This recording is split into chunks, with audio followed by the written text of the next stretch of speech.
Hey guys, Wasser here coming at you with a review on the French M51 steel helmet. Now a little bit of background on this helmet. This was introduced in 1951 as a replacement for the various models of helmets in use by the French military, such as the M15 and M26 Adrian style helmets and the M1 steel pots. And this is basically an M1 helmet clone with one big difference. The French decided to add a more pronounced rear brim to the helmet to offer more protection to the neck, which in my opinion is a good idea, as the M1 is somewhat lacking in rear head coverage. Now the M51 utilizes the same liner and shell system of the US M1 helmet. As you can see, this is based off of the earlier M1 style helmets with the drawstring in the center, and it's a khaki cotton webbing. And also the nape strap is the non-adjustable type. And interestingly enough, the liner on this helmet is marked at 1954, and the shell is marked 1953. This is in unissued condition, and it is a very nice painted brown sand texture. Now, like the earlier M1s, this has a separate chin strap for the helmet liner. I guess so that when it's worn on parade or when the liners are painted for display or something like that, they can use the liner by itself. And then it has the early M1 hook and ball type chin strap, just like on my US M1. This is my 1970 vintage M1. And so it's pretty nice. I personally like the later snap fastener type chin straps, but you know, whatever. Now this helmet was used from its introduction in 1951 all the way up through the 1980s, even though it was officially replaced in the late 70s by the F1 or modele 78 helmet. And throughout its lifespan, this has various camouflage covers were made for this.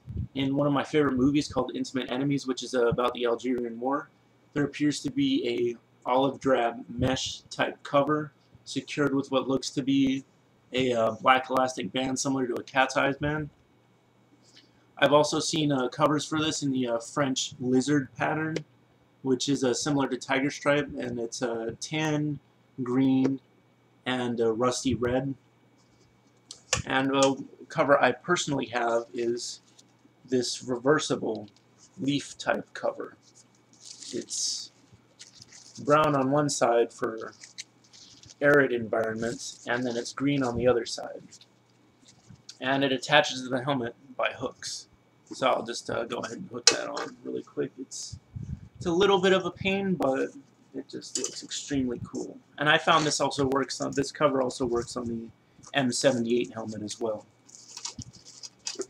Let's just find the hooks. After I make this video, I'm just going to go ahead and leave it hooked on just because it's kind of a hassle. But the cover pretty much hooks on just like the cover on the Swiss M71.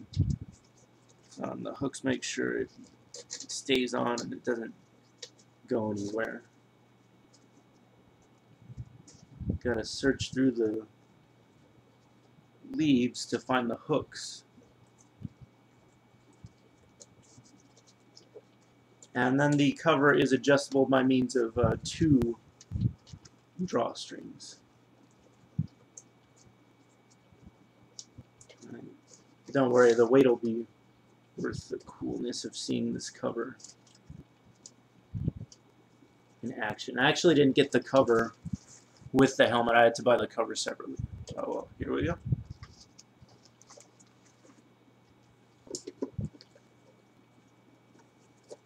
So it's a pretty bulky cover. This certainly would definitely help in a jungle environment. And then it's still got space in there where you can stick leaves or whatever else you could want. just in lieu of the slotted covers on the M1, so you can just stick foliage in there like flowers or blades of grass or whatever. And this is the green side, but again, it's brown for a reversible side, which I'd assume would be used in some sort of autumn setting or more arid setting, which incidentally would go great with the lizard pattern, but I'm going off on a tangent. So all in all, it's a good helmet. I really like the coverage. Again, it's got the outstanding comfort level of the M1. And these helmets are pretty cheap. They're running around usually about $35 to upwards of maybe $45. I've seen them advertised, or well, not advertised, but listed. There's one, the M53 paratrooper model, with the cover for $45. So they're not too expensive, and they're pretty easy to get in unissued condition. So one thing about this though is with the rear brim, it makes it more difficult to wear any sort of body armor that utilizes the collar, like the M69 vest. But I'm not really sure if the French use that kind of stuff. So if you're going through that whole reenactor or cosplay thing, it's probably not a big deal. But I just wanted to make a quick little video, and I hope you guys like it. Please make sure to comment and subscribe.